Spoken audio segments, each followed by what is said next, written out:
Hello and Merry Christmas to all of you out there in the land of the internet. It's me, your boy, Dungeon Master Jake. Here's a bit of a late recording for our 25th of December episode. This one I'm kind of just panicking doing Christmas Day before I go out and go places. But that's not besides the point. This will be an unedited version for now, and I will edit the footage and re-upload a better version later. But today, for our World of Erudain video, I will be talking about dragons of Erudain because I think dragons are really cool. And one of my Christmas gifts this year was the Fizban's Treasury of Dragons. I put off getting it until Christmas because needed gift ideas. Um, in the world of Erudain, dragons are the superior life form. They are the strongest of the strong. Uh, they work a bit differently than say in the Forgotten Realms. The biggest difference I will say is I never enforce the uh, what was it? The alignments for dragons. Uh, just chromatic dragons are not necessarily good, and but no, it's chromatic are evil, metallic are good. Sorry, I get those words mixed up a bit. Um, and yeah, I don't necessarily believe that. Will note that chromatic dragons tend to be a bit more aggressive and forceful. But my thing is, dragons are already at the top of the food chain. They tend to not care what mortals believe anyway. They take what they want, yada yada. They're not good, they're not evil, they just are. Mostly because I don't like the forced alignments, and I know D and 5th edition has kind of gotten away from that. Uh, but yeah, that is one of my big rules. Another of the big rules is, and this is a fun one, is half dragons. Because dragons are a lot more common. They can all polymorph into humans or another shape if they want. Because that's basically an established ability. Uh, in the books, only the metallic dragons at higher levels can, but it also is established in supplementary books with named dragons having that ability. So, yes, dragons can find a form that is matches with mortals so that they can go in disguise, live amongst humans, elves, whatever. And for me, that results in a lot of half dragons. So, my biggest rule about half dragons is that they will almost always look like their non draconic parent. The draconic bloodline rarely affects them. Uh, and it only really affects them if they are strong enough in mind, body, or spirit. Now, children are very rarely born with being strong enough in any of those areas. There are some exceptions, but a half dragon, as they get older, can become stronger of mind, body, spirit, or in some way, and with that, their natural dragon heritage will begin to awaken, giving them additional abilities, resistances, magics, and whatnot. It's kind of like Draconic Sorcery, but there's some added perks, and it's a bit different. As a Draconic Sorcerer, maybe like your great great grandfather was a half dragon, but never awakened. Um, so, yes, half dragons can become Draconic Sorcerers, but they can also just awaken their abilities in other ways.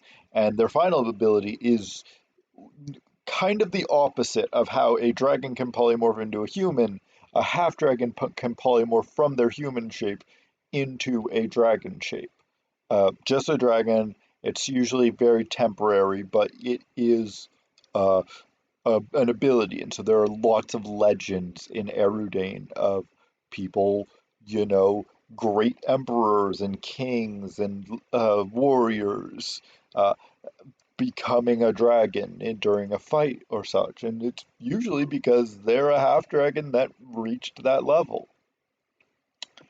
Um, Another thing about the Dragons of Erudain, and I've kind of mentioned this in my plays, is that I run above the dragons, above ancient dragons, there's a tier called the Dragon Lords.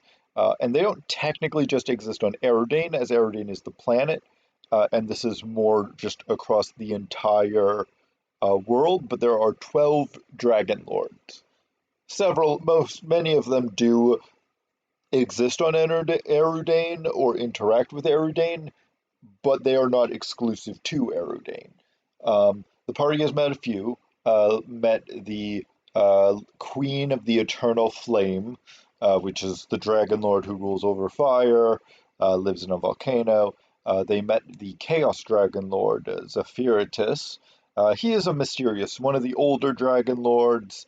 He is very powerful, but doesn't really do much. He likes hoarding and collecting magic items, legends, all sorts of stuff, and is more than willing to give out advice. He doesn't like helping directly, but he is often like the hermit in the cave that will give a legend of where to find a powerful magic item, because he likes to interact with the world that way. Um, they also met the Astral Dragon Lord, a rare dragon variant who travels usually through the astral seas, um, but is actually two heads, with each head having their own separate consciousness, viewing themselves as siblings, kind of like a lesser version of Tiamat. Um, so those are the three Dragon Lords that the party has met. Uh, there's also the Shining Dragon King, the Golden Dragon Lord, which, um, oh God, I know I have the name written somewhere, and I know that Ghost has possibly interacted or met with that Dragon Lord. I'm sorry, I don't have the notes because Christmas. I'm kind of recording this very fast. But there are several other Dragon Lords. There is the Lord of Infinite Death. There's the ruler of the Frozen North. There's the Lord of Thundering Clouds. There's the Lord of Endless Skies. Uh, there is the Guardian of the Eternal Green, and many others. Admittedly, while the world knows there are 12 Dragon Lords, not all of them are known as a title because they don't interact with the world as much, or they are in rare, far off places, like the Underdark or the Astral Plane or other planets, or living on the moon, or and these are just examples. Or maybe they're travel through the elemental planes, or this or that. Um, but that is kind of a basic summary of the dragons and the dragon lords in my world of Erudain. I hope you enjoy this video. I know it was kind of short and unscripted. Um, I probably will come back and add more to this because dragons are a fun topic and I like talking about them, and I have a lot more. But that is all. I wish you a happy holidays, Merry Christmas. Stay tuned for some of my other videos. This is Dungeon Master Jake signing out. Bye bye.